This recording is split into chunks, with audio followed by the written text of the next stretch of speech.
አልሰጥሽም ሲኖላ፣ በጭራሽ አልሰጥሽም።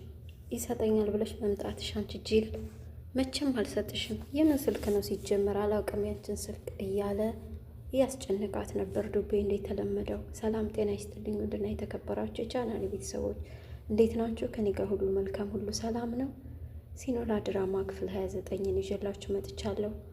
እንግዲህ ሲኖላን ከዱቤ ጋር ስላገኛት አርካን በጣም አዝኖባት በጣም ተናዶባት ለያት እንደማይፈልግ ሁሉ ተነጋግረው ነበር።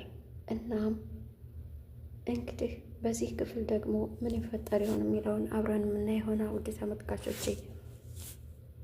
ጥሏት እንደሄደ እሷ ግን ደንግጣ ከዱቤ ጋር እንደቆመች ቀረች። እነሱም ሜላት ጋር ተያይዘው ወደ ቤት ገቡ። ሜላትም እንግዲህ የደስታዋን ጫፍ እያጣጣመች ነበር። እሱ በጣም ተናዷል። እሷ ደግሞ ስርስሩ እያለች ነበር ያለችው። በሲኖላ በጣም አዝኖባት ነበር። አየህ እኔ ሁሌ ውሸታም፣ ሲኖላ ግን እውነተኛ ነበር የምታረገው። አሁን ግን በዓይንህ አይተሃል። አያት አንተን አትወድህም። ስትፈልግ ቅዱስ ጋር ስትፈልግ ዱቤ ጋር እያለ መጫወቻ ነው ያደረገቻቸው። ይህች ደስ ሴሰኛ ናት እያለች እንግዲህ ሜላት የበኩሏን አስተዋጽኦ ሲኖላ እንዲጠላት እያደረገችው ነበር። አርካን ግን በጭራሽ አላት። አይኔን ራሱ ብጠራጠር ይሻለኛል ሲኖላን ከምጠራጠራት፣ አንቺን ከማመን የሲኖላን ውሸት አምኜ ሲኦል ብገባ ይሻለኛል አላት። በጣም ተናደደች። አንተ ልጅ ግን ታውረሃል እንዴ? እስኪ አይንህን ግለጥ። ለነገሩ ይሄ ፍቅር አይደለም፣ ይሄማ የሆነ ድግምት ነው እያለች ሜላት በጣም በንዴት ውስጥ ነበር። አሁን ተይኝ ብሏት ወደ ክፍሉ ገባ። በዛ መካከል እንግዲህ ክፍሉ ገብቶ በራሱ እየተናደደ እንዳለ ልግባና ላጽናናው፣ ክፍሉ ደግሞ ብቻችንን ነን፣ ምን የሚፈጠረው አይታወቅም፣ ልግባ እያለች ልቧን በሌላ መልኩ ከእሱ ጋር መሆንን እያሰበች ነበረ ሜላት። በድንገት በሩ ተቆረቆረ።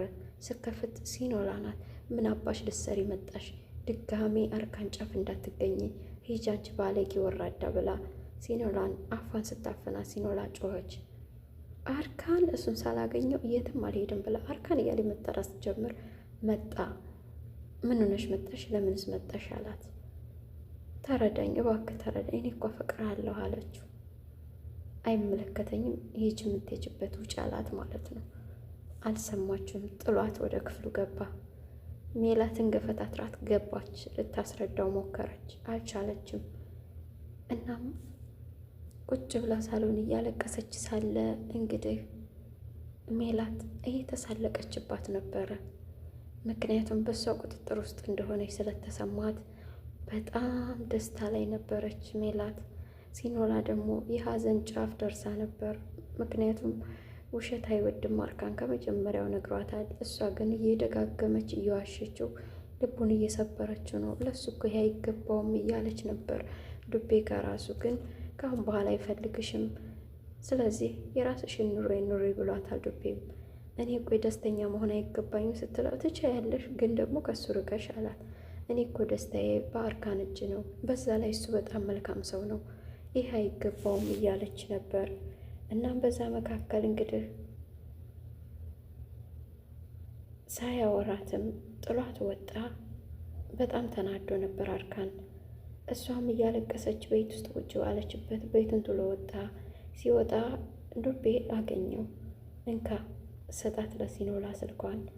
ምክንያቱም አልጋ ላይ ጨዋታ በጣም ደርቶ ስለነበር ስሜቷ ስልኳን እስከ መርሳት አድርሷት ነበር በሚል የመስጠት ቃል በሚመስል ነገረው። እናም አቅሏን ስታ ነበር። አየህ ስልኳን ረሳችው አልጋ ላይ ብሎ እንግዲህ ሴት የላከው ሞት አይፈራም እንደተባለው ሜላት እንዳለችው ሁሉንም አድርጎ ስለነበር ይህንንም የእሷ ተግባር ነው። እናም በጣም ተናደደ አርካን። በጣም የእውነት መሰለው ያወሩት። እናም ስልኳን ተቀብሎ ተወኝ፣ አሁን ልጠጣበት፣ ዞር በልልኝ አለው። ጠጣ። ያው ግን አንተ እንደማትወድህ በውለት አስራሃት እንደሁ እንጂ ፍቅር ያላት ከኔ ጋር እንደሆነ ነግራኛለች። ስለዚህ ከውለታ ፍታትና ሚስቴን ልቀቅልኝ ለኔ ብሎ ዱቤ እንግዲህ ጨመረለት። እሳቱ ላይ ጋዝ ይሉሻል ይሄ ነው። እናም እንዲህ እያለ እያቀጣጠለው ሲጠጣም ሽቶ ወደ ቤት ገባ። ሜላትም ሲኖላን ቤት እያጨሰቻት ነበር በነገር። እዛም ደግሞ ዱቤ አርካንን የበኩላቸውን እየሰሩ ነበር ሁለቱም። እናም አርካን በጣም ሰክሮ ጥንብዝ ብሎ ወደ ቤት መጣ እየተወላገደ። እናም አቀፈችው ሜላት። የኔ ፍቅር እንዴት እንደዚህ ትጠጣለህ? ለምን እንደዚህ ገና ከቤትም ሲወጣ ልከተል ወይ ምናምን ሹራብ ደርብ ብርድ ነው እያለች ብዙ ነገር እያወራችው ነበር። እሱ ሰምቶ እንዳልሰማ ተይው በቃ አልፈልግም ብቻ የሚሄድ ፈልጋለሁ ብሏት ነበር የወጣው። አሁንም ከጎኑ የሆነች ለማስመሰል ብዙ እየተጣጣረች ነው። እናም በዛ መካከል እየተንገዳገደ ሳለ ገድፋው ወደ መኝታ ክፍል ይዛው ሄደች። ሲኖላ ደግሞ መኝታ ክፍላቸው ገብታ የአርካንን ልብሱን አንስታ ጠረኑን እያሸተተች እያለቀሰች ቁጭ ብላ ነበር። በድንገት ገድፋው ሲመጡ ደነገጠች እና ብድግ አለች። ከዛ ምን ትሰሪያለሽ እዚህ? ሂጂ ወደ ባልሽ። ደግሞ ያው ያልጋው ላይ ጨዋታ ስለተመቸሽ ስልክሽን እስክትረሽ እንደሆነ ነግሮኛል። ስለዚህ ወደ ባልሽ ሂጂ። ከኔ ጋር ትሰሪያለሽ? ከኔ ጋር ያለችው ሜላት ብቻ ነች። እስካሁንም እሷን አለመስማቴ ነው እያለ ላስረዳህ አለችው። እሺ እንደምታስረጂ ሲላት ምንም መናገር አልቻለም። ሜላት እባክሽ አንቺ አንዴ ውጭልን ብላ ለመነቻት። እምቢ ስትላት እሺ አንቺን አንዴ ላውራሽ ብላ ሜላትን ወደ ውጭ ዛወታ ሜላት ጋር ወሩ። ሜላትም በእጇ እንደገባች ስላወቀ የተንጠራራችባት። ልጄን ገደልኩ ብለሽ ልትነግሪው ነው አለቻት። በጭራሽ እሱን አልነግረውም። እንዴት እነግረዋለሁ? እንደ ፍሬ ለአርካን አይገባውም። እባክሽ ራሪልኝ፣ ተይ ሴት አይደለሽ ወይ? ወድጄ እኮ አይደለም ዱቤ ክፉ ስለሆነብኝ ነው ምናምን ብላ ለመነቻት። አይ እንደሱ ካልሽ ደግሞ ወድጄው በቃ ስለናፈቀኝ ዱቤ ልስመው ሂጄ ነው ብለሽ ተናገሪ አለቻት። ይሄንንም አላደርግም፣ ሁለቱም ክዴት ነው አለቻት። የሚመችሽን አንቺ ታውቂያለሽ። አይ ካልሽ ደግሞ እኔ ከዱቤ እርግዛ አስወርዳለች ብዬ ነግርብሻለሁ ብላ አስፈራራቻት። እንግዲህ የሜላት ትዕዛዝ ደግሞ ከባድ ነው። ሲኖላ ደግሞ በጣም ይዋስ ከመሆኑ የተነሳ የተባለችውን ሄዳ ለአርካን የተፈጠረ ይሄ ነው በቃ ናፍቀሽኛል ብሎ ቴክስት ሲያደርግልኝ እኔም ናፍቆኝ ስለነበረ ሄድኩኝ አለችው። አላምንሽም ብሏታል።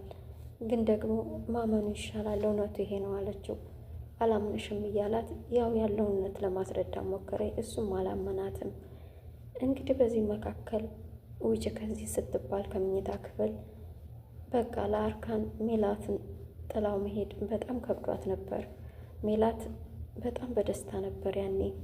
እናም ውጭ ከዚህ ሲላት በቃ በጣም ተናዳ ስለነበረ ጨርቄን ማቄን ሳትል ተነስታ ወደ ዱቤ ቤት ሄደች። ዱቤም አልጠበቀውም። ቁጭ ብሎ ሳለ በሩን ከፍታ ገብታ ስልኬን አምጣ ብላ አስጨነቀችው። አላቅም እባክሽ አንቺን ስልክ አላየሁም፣ እንደምትመጪ አውቅ ነበር። እኔ ስለ አንቺ ስልክ ምን አገባኝ? ዞር በይ እባክሽ ከዚህ ምን ትላለች ምናምን እያለ እንዴት ተለመደው ሊገረፋፈጥ ጀምሮ ነበር። ሲሞላ ግን በጣም ተናዳ ስለነበር ሽጉጥ አውጥታ እንግዲህ በምታዩት መልኩ በሽጉጥ መታችሁ ላችኋለሁኝ። እናም ውድ ተመልካቾቼ ዱቤ በሲኖላ በተተኮሰበት ይሞት ይሆን ወይንስ ይድን ይሆን? ሲኖላስ ምን ይበቃት ይሆን? አርካንስ ይህን አይቶ በድጋሚ ይቅርታ ያደርግላት ይሆን?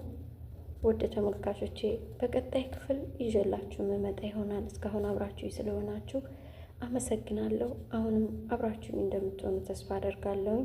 ላይክ፣ ሼር፣ ሰብስክራይብ ማድረጋችሁ አይረሳ። ሰላም እግዚአብሔር ከሁላችን ጋር ይሁን። ሀሳብ አስተያየታችሁን ኮመንት ላይ አስቀምጡልኝ፣ ለእኔ በጣም ይጠቅመኛልና። እናም ቪዲዮውን ስትጀምሩ በላይክ እንደምትጀምሩ ተስፋ አደርጋለሁ። አመሰግናለሁ ውድ ተመልካቾቼ።